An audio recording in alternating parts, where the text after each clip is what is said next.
नमस्कार दोस्तों कैंसर इस वक्त की सबसे ज़्यादा खतरनाक बीमारी है और इसके आए दिन जो है केसेस देखने को मिलते हैं और लाखों की संख्या में जो है लोग सालाना मर जाते हैं कैंसर की वजह से। तो चलिए आज की इस वीडियो में मैं आपको बताऊंगा वो 5 वजह जिनकी वजह से कैंसर जो फैलता है और अगर आप इन्हें छोड़ देते हैं तो आपको जो है कैंसर नहीं हो सकता और शायद आप कैंसर के शिकार होने से जो बच सकते हैं। चलिए इन सब के बारे में समझ लेते हैं कि आखिरकार क्या क्या वजह हैं। मेरे साथ वीडियो बनते तक बने रहिए। मेरा नाम है सचिन और मैं कंसिडर आईएएस की एक और नई वीडियो में आप सभी का स्वागत करता हूं। यहाँ पर कैंसर का जो सबसे बड़ा रीज़न है वो है टैबेको, यानी जो तंबाकू है वो एक सबसे बड़ा रीज़न है कैंसर का।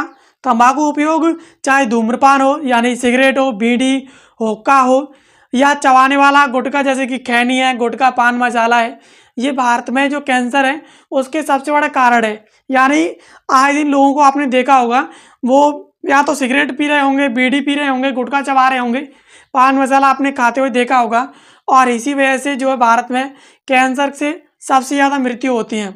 भारत में तंबाकू से लगभग 1.35 मिलियन लोग प्रतिवर्ष प्रभावित होते हैं। यानी इतने लोग जो है हर वर्ष जो है तंबाकू से जो है प्रभावित हो जाते हैं, यानी तंबाकू कारण जो है ग्रस्त हो जाते हैं, रोगग्रस्त हो जाते हैं और 40% से अधिक ओरल कैंसर केस में तंबाकू की भूमिका होती है। यानी जो मुंह का कैंसर होता है उसमें ज़्यादातर 40% जो भूमिका होती है वो तंबाकू की ही उसमें होती है। और 2020 में अनुमानित जो आंकड़ा है उसके अनुसार 1.10 लाख जो है कैंसर के कारण इस तंबाकू के कारण ही जो है लोगों की मृत्यु हुई है। यानी यहाँ पर आप देख सकते हैं कि तंबाकू कैंसर के लिए कितना ज़्यादा हानिकारक है। 40% से अधिक जो ओरल कैंसर इसी की वजह से होता है और 2020 में अनुमानित जो आंकड़ा है उसमें 1.10 लाख जो है लोगों की मृत्यु कैंसर के कारण जो है तंबाकू इसमें बहुत बड़ी वजह थी, उसी की वजह से हुई है। इसके बाद दूसरा जो कारक है वो है HPV यानी ह्यूमन पैपिलोमा वायरस। यह HPV जो संक्रमण है वो विशेषतः स्राव यौन संपर्क के माध्यम से होता है। इससे जो है सर्वाइकल कैंसर होता है, यानी जो गर्भाशय का कैंसर होता है उसके लिए ये बहुत ही ज़्यादा बड़ा कारक है।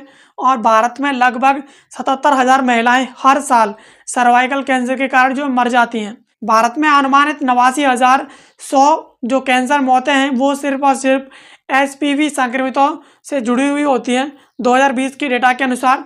यानी 89,000 से प्लस जो है मौतें हैं वो HPV यानी ह्यूमन पैपिलोमा वायरस के कारण हो जाती हैं। रक्षा के लिए महत्वपूर्ण कदम है कि HPV है उसका टीकाकरण करवाएं।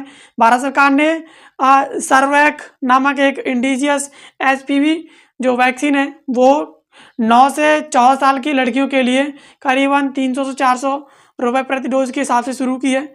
इसे आप लगवा सकते हैं। इससे कहीं ना कहीं जो लड़कियां हैं वो सर्वाइकल कैंसर का शिकार होने से बच जाएंगी और इससे कहीं ना कहीं उन्हें HPV का जो संक्रमण है वो भी नहीं होगा। तीसरा सबसे बड़ा कारक है वो है अल्कोहल। अल्कोहल का ग्रुप है कैर्सिनोजन के रूप में जो क्लासिफाइड है वह मुंह को गला करके अन्न प्रणाली, यकृत, पेट, स्तन जैसे जो है कैंसर्स को पैदा कर देता है। यानी अल्कोहल ग्रुप 1 है वो कैर्सिनोजन है और ये करता क्या है कि मुंह में जा करके मुंह को गला देता है। अन्न प्रणाली को जो हमारा जो अन्न प्रणाली यानी हम जो खाते हैं वो जो ग्रास नलिका है उसे पूरी तरीके से नष्ट कर देता है। यकृत को, पेट को, स्तन को भी ये कहीं ना कहीं बहुत ज़्यादा प्रभावित करता है और इस तरीके के कैंसर अल्कोहल की वजह से होते हैं।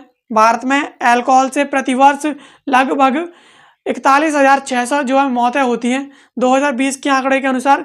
यानी भारत में 41,000 प्लस जो मौतें हैं वो अल्कोहल के कारण होती हैं हर साल।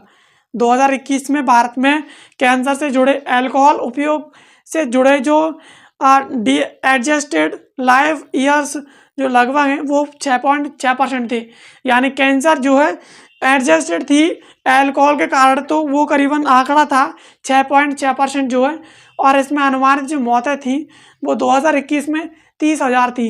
यानी यहाँ पर आप देख सकते हैं कि तीसरा सबसे बड़ा कारक जो है यहाँ पर अल्कोहल है और इसकी वजह से काफ़ी ज़्यादा लोगों को हर साल अपनी जान गंवानी पड़ती है।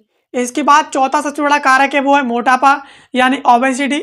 अर्थपूर्व और आबादी में मोटापा वृद्धि से खाद्य पथ और स्तन, यूटेरिन, लीवर आदि कैंसरों का जोखिम बढ़ जाता है।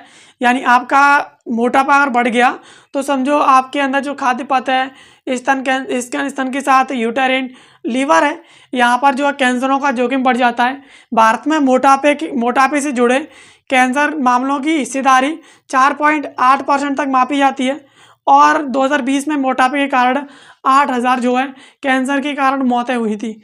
यानी यहाँ पर मोटापा भी कहीं ना कहीं बहुत बड़ा कारक है कैंसर के लिए और मोटापे की वजह से भी लोगों की जो है कैंसर होने के कारण जो है मौत हो जाती है। इसके बाद पांचवा जो सबसे बड़ा कारक है वो है पुअर डाइजेस्ट, यानी यहाँ पर आप खाना जो खराब खाते हैं इससे कहीं ना कहीं कैंसर होता है।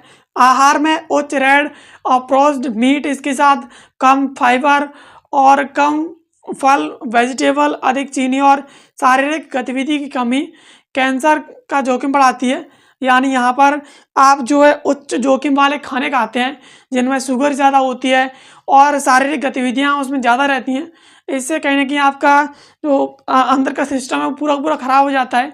विशेषकर युवा वर्ग में बोल कैंसर की वृद्धि और उच्च रेड मीट और चीनी के से जुड़ी होती है। यानी जो बोल कैंसर है वो युवाओं में बहुत ज़्यादा हो जाता है, यानी उन्हें इसके कारण काफ़ी ज़्यादा दिक्कतों का सामना करना पड़ता है। हालांकि भारत में घर का खाना अधिक सामान्य है और फिर भी पोषण में कमी जैसे कि फाइबर, एंटीऑक्सीडेंट की कमी कैंसर को बढ़ावा देती है। यानी हमारा जो खाना है भारत में वो कहीं ना कहीं शुद्ध है, लेकिन इसके बावजूद खाने में फाइबर और जो एंटीऑक्सीडेंट है उसकी कमी के कारण जो है कैंसर हो जाता है और ख़राब खाने की वजह से जो है काफ़ी लोगों को अपनी जान गंवानी पड़ती है। इसके बाद अन्य संबंधित जोखिम की बात करें तो यहाँ पर वायु प्रदूषण है, एयर पॉल्यूशन है, वो भी बहुत बड़ा कारक है। यहाँ पर लैंसेट के एशिया रिपोर्ट के मुताबिक वायु प्रदूषण भारत में लंग कैंसर के बढ़ते मामलों के लिए बहुत ही ज़्यादा जोखिम है। यानी यहाँ पर जो फेफड़े का कैंसर है वो एयर पॉल्यूशन के कारण जो भारत में हो जाता है।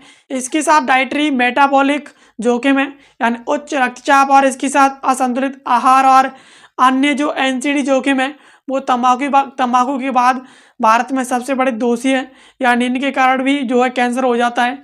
इसके साथ जीवन शैली संक्रमण संबंधी संक्रमण जैसे कि एच पाइलोरी यानी पेट कैंसर, इसके साथ हेपेटाइटिस यानी लिवर कैंसर, इसमें काफ़ी ज़्यादा योगदान है।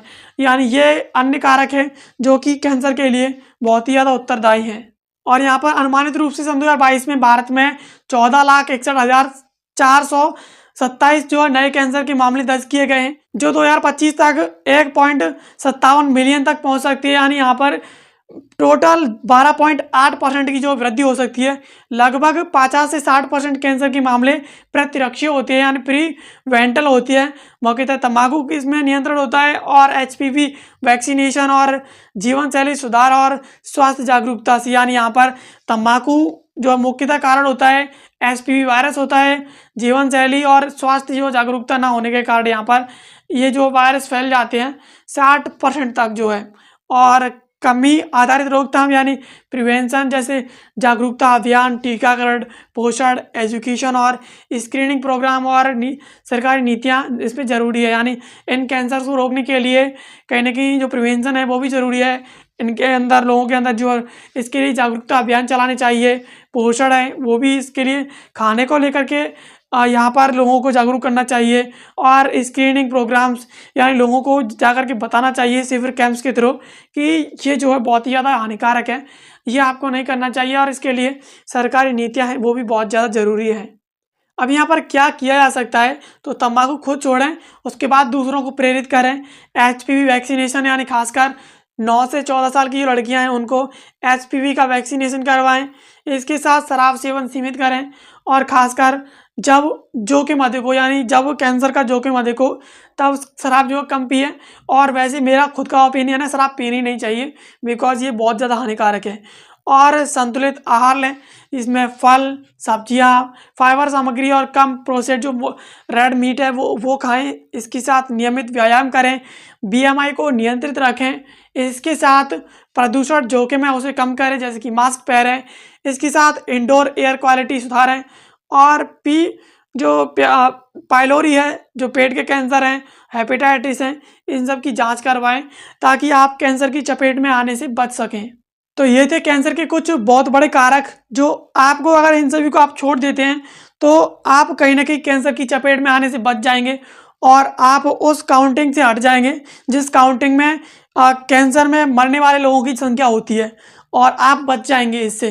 तो कहीं ना कहीं आपको इन सभी बातों पर ध्यान देना चाहिए, और ऐसे ही हेल्थ संबंधित और नॉलेजफुल वीडियोज़ के लिए आप हमें सब्सक्राइब कर लीजिए। बाकी मिलते हैं किसी अगले वीडियो में किसी नए और महत्वपूर्ण टॉपिक के साथ। तब तक के लिए आप सभी का बहुत बहुत धन्यवाद।